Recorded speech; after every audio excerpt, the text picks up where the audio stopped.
Hello everyone, welcome back to my YouTube channel Dr. Barkis Ophthalmology Tutorials. If you are new to my channel, please subscribe to my channel and press the bell icon for further notifications. Okay.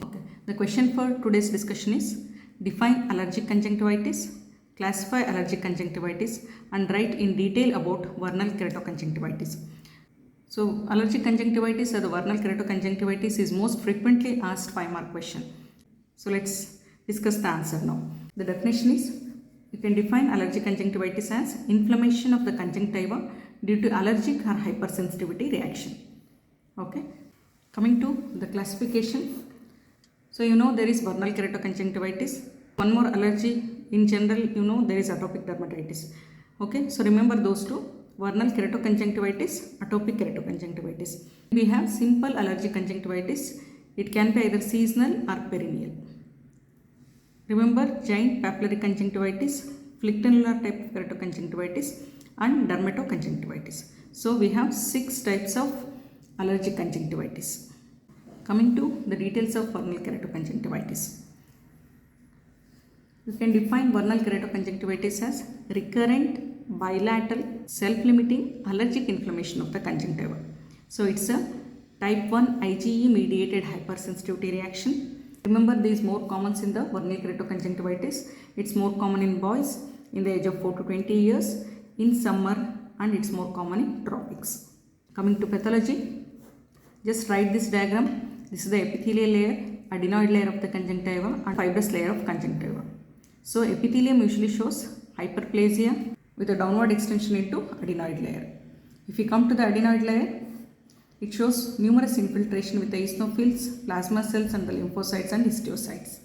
If you come to the fibrous layer, it shows hyaline changes. And the blood vessels, there is increased vascularity as well as permeability of these blood vessels. So this is the pathology what happens in the vernal keratoconjunctivitis. So just write the diagram and layer wise explain what happens there.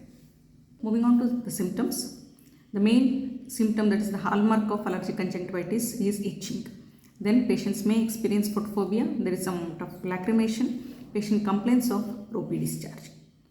Coming to signs. In the signs, we explain the signs in the conjunctiva, then go to signs in the cornea because it's the keratoconjunctivitis. So explain both conjunctival signs as well as corneal signs. In the conjunctival signs, it can be mainly in the palpebral conjunctiva or it can be mainly in the bulbar conjunctiva.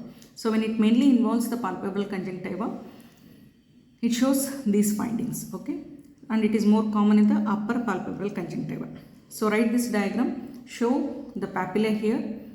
These are arranged in the cobblestone pattern, okay. So these are nothing but hard, flat-topped papillae. There can be even giant papillae when the size is more than 1 millimeters. And the patient may show white ropey discharge. So these are the signs in the palpebral form of vernal keratoconjunctivitis. Moving on to the bulbar or the limbal form, when it mainly involves the bulbar conjunctiva rather than the palpebral conjunctiva. Bulbar conjunctiva shows dusky red congestion in the interpalpebral area. There can be gelatinous thickening around the limbus and the follicles which are present over the limbus are called as Horner's Trantas spots. Okay. In the mixed form, patient can have both the features. Coming to the corneal signs. These corneal signs are more common with the palpebral form of conjunctivitis because the inflamed lid constantly touches the cornea, leading to these changes. So what are all the changes you see here? The first is there can be punctate epithelial keratitis. Then there can be formation of shield ulcer. So these are the key points for the vernal keratoconjunctivitis. Like in the symptoms you should mention itching. In the signs, never forget cobblestone appearance, giant papillae and the Horner's Trantas spots and the shield ulcer in the corneal signs. So what is shield ulcer? It is nothing but shallow transverse ulcer in the upper part of the cornea.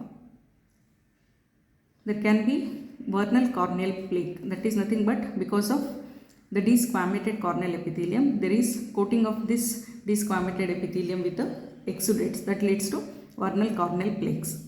Then there can be subepithelial scars and pseudogerontoxin in the limbus. So those were the signs and symptoms of vernal keratoconjunctivitis. Now moving on to the management.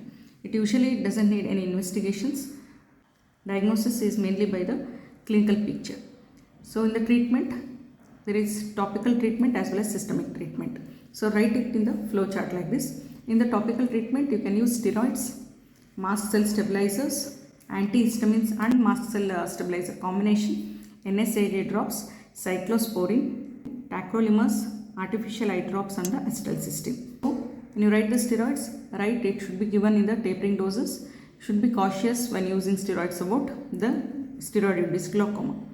You can use mast cell stabilizers like sodium chromoglycolate 2%, or you can go for the antihistamine and the mast cell stabilizer combination like olopatadine and the ketotifen, which is more effective. You can also use NSAID drops like ketorolac.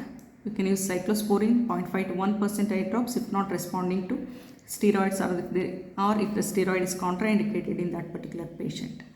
You can also use tacrolimus in the refractory cases. Along with all these, you should always use artificial eye drops as well as acetylcysteine eye drops. In the systemic management, if the patient is having very severe itching, to break that cycle, give oral antihistamines and the oral steroids in the tapering doses. So that was the treatment of vernal keratoconjunctivitis. So now we want to treat this large papillae in separate, then should give supratarsal injection of long-acting steroids or use the cryo application or the surgical excision of the large papillae. The general measures for this vernal keratoconjunctivitis include cold compresses and the ice packs to give the symptomatic relief, use dark goggles and desensitization whenever it's possible.